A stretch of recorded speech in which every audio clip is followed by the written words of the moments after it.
श्रीमद् भागवत गीता हिंदी और सरल भाषा में 16वां अध्याय देवासुर संपद्द्वीप भाग योग। श्रीमद् भागवत गीता प्रस्तुत करता आध्यात्मिक कहानियां। 7वें अध्याय के 15वें श्लोक में तथा 9वें अध्याय के 11वें तथा 12वें श्लोक में भगवान ने कहा है, आसुरी तथा राक्षसी प्रकृति धारण करने वाले मूढ़ लोग मेरा भजन नहीं करते हैं, लेकिन मेरा तिरस्कार करते हैं। और 9वें अध्याय के 13वें और 14वें श्लोक में कहा है, देवी प्रकृति वाले महात्मा पुरुष मुझे सर्वभूतों का आदि और अविनाशी समझकर अनन्य प्रेम सहित सब प्रकार से हमेशा हमेशा मेरा भजन कीर्तन करते हैं। लेकिन दूसरे प्रसंग चालू होने के कारण वहां देवी और असुर प्रकृति के लक्षण वर्णन नहीं किए गए हैं।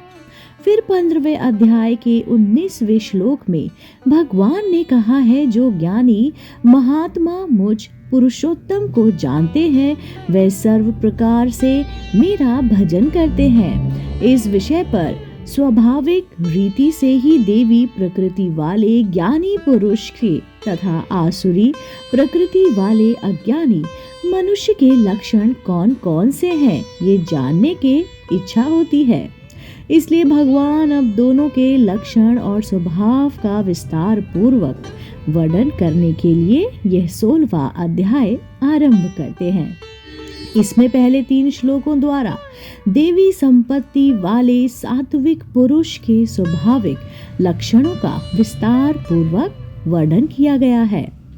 भगवान बोले, भय का सर्वथा अभाव, अंत करण की पूर्ति, निर्मलता, तत्व ज्ञान के लिए ध्यान योग में निरंतर दृढ़ स्थिति और सात्विक दान, इंद्रियों का दमन, भगवान देवता और गुरुजनों का पूजन तथा अग्निहोत्र आदि उत्तम कर्मों का आचरण और वेद शास्त्रों का पठन पाठन तथा भगवान के नाम और गुणों का कीर्तन, सर्व धर्म पालन के लिए कष्ट सहन और शरीर तथा इंद्रियों के सहित अंतकरण की सरलता, मन वाणी और शरीर में किसी प्रकार भी किसी को कष्ट ना देना, यथार्थ और प्रिय भाषण, अपना अपना कर करने वाले पर भी क्रोध न करना, कर्मों में कर्तापन के अभिमान का त्याग, अंतकरण की उपरति अर्थात चित्त की चंचलता का अभाव, किसी की निंदा न करना, सब भूत प्राणियों में हेतु रहित दया, इंद्रियों का विषयों के साथ संयोग होने पर भी उनमें आसक्ति का ना होना, कोमलता, लोग और शास्त्र में विरुद्ध आचरण में लज्जा और व्यर्थ चेष्टाओं का अभाव, तेज, क्षमा, धैर्य, बाहर की शुद्धि तथा किसी में भी शत्रु भाव का ना होना और अपने में पूज्यता के अभिमान का अभाव, ये सब तो हे अर्जुन देवी संपदा को लेकर उत्पन्न हुए पुरुष के ही लक्षण हैं। हे पार्थ, दंभ, घमंड और अभिमान तथा क्रोध, कठोरता और अज्ञान भी यह सब आसुरी संपदा को लेकर उत्पन्न हुए पुरुष के लक्षण हैं। देवी संपदा मुक्ति के लिए और आसुरी संपदा बांधने के लिए मानी गई है। इसलिए हे अर्जुन, तू शोक मत कर, क्योंकि तू देवी संपदा को लेकर उत्पन्न हुआ है। हे अर्जुन, इस लोक में भूतों की सृष्टि यानी मनुष्य समुदाय 2 ही प्रकार का है, एक तो देवी प्रकृति वाले और दूसरा आसुरी प्रकृति वाले। उनमें से देवी प्रकृति वाला तो विस्तार पूर्वक कहा गया है। अब तो आसुरी प्रकृति वाले मनुष्य संप्रदाय को भी विस्तार पूर्वक मुझसे सुन। आसुर स्वभाव वाले मनुष्य प्रकृति और निवृत्ति इन दोनों को ही नहीं जानते, इसलिए उनमें ना तो बाहर भीतर की शुद्धि है, ना श्रेष्ठ आचरण है और ना सत्य भाषण ही है। वे आसुरी प्रकृति वाले मनुष्य कहा करते हैं कि जगत आश्रय रहित, सर्वथा असत्य और बिना ईश्वर के अपने आप केवल स्त्री पुरुष के संयोग से उत्पन्न है। अतएव केवल काम ही इसका कारण है, इसके सिवा और क्या है। इस मिथ्या ज्ञान को अवलंबन करके जिसका स्वभाव नष्ट हो गया है तथा जिसकी बुद्धि मंद है, वह सबका उपकार करने वाले क्रूर कर्मी मनुष्य केवल जगत के नाश के लिए ही समर्थ होते हैं। हे दंभ, मान और मद से युक्त मनुष्य किसी प्रकार भी पूर्ण न होने वाली कामनाओं का आश्रय लेकर अज्ञान से मिथ्या सिद्धांतों को ग्रहण करके और भ्रष्ट आचरणों को धारण करके संसार में विचरते हैं तथा वे मृत्यु पर्यंत रहने वाली असंख्य चिंताओं का आश्रय लेने वाले, विषय भोगों के भोगने में तत्पर रहने वाले और इतना ही सुख है इस प्रकार मानने वाले होते हैं। वे आशा की सैकड़ों फांसियों में बंधे हुए मनुष्य काम क्रोध के परायण होकर विषय भोगों के लिए अन्यायपूर्वक धनादि पदार्थों का संग्रह करने की चेष्टा करते हैं।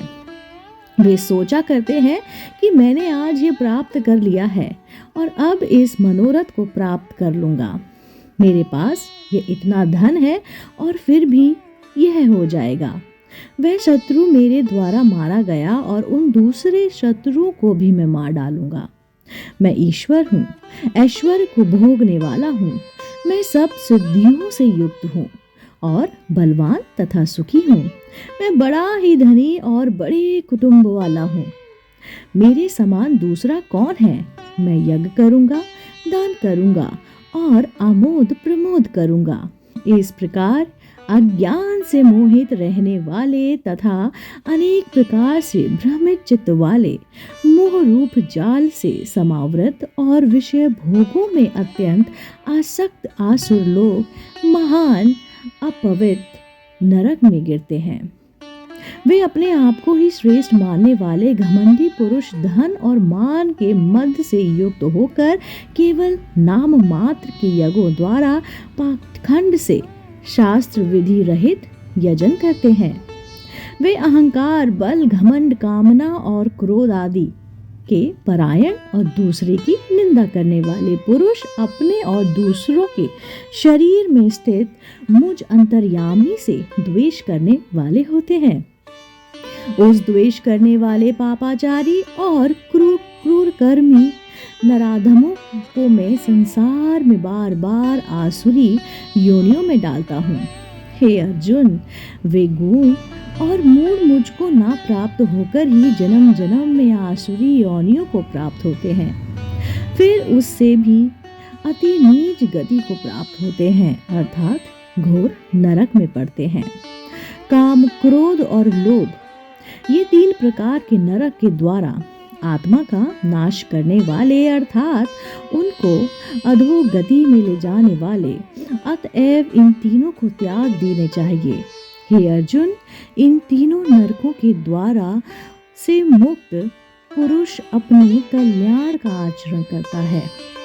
इससे वह परम गति को जाता है, अर्थात मुझको प्राप्त हो जाता है। जो पुरुष शास्त्र विधि को त्याग कर अपनी इच्छा से मनमाना आचरण करता है, वह ना सिद्धि को प्राप्त होता है, ना परम गति को और ना सुख को ही प्राप्त होता है। इससे तेरे लिए इस कर्तव्य और अकर्तव्य की व्यवस्था में शास्त्र ही प्रमाण है। ऐसा जानकर तू शास्त्र विधि से नियत कर्म ही करने योग्य है। इस प्रकार उपनिषद, ब्रह्म विद्या तथा योग शास्त्र रूप श्रीमद् भागवत गीता के श्री कृष्ण अर्जुन संवाद में देवासुर सप्तद्विभाग योग नामक 16वां अध्याय संपूर्ण हुआ। अगला अध्याय सुनने के लिए आप देखते रहिए और जुड़े रहिए आपके अपने पसंदीदा YouTube चैनल अध्यात्म में कहानियाँ।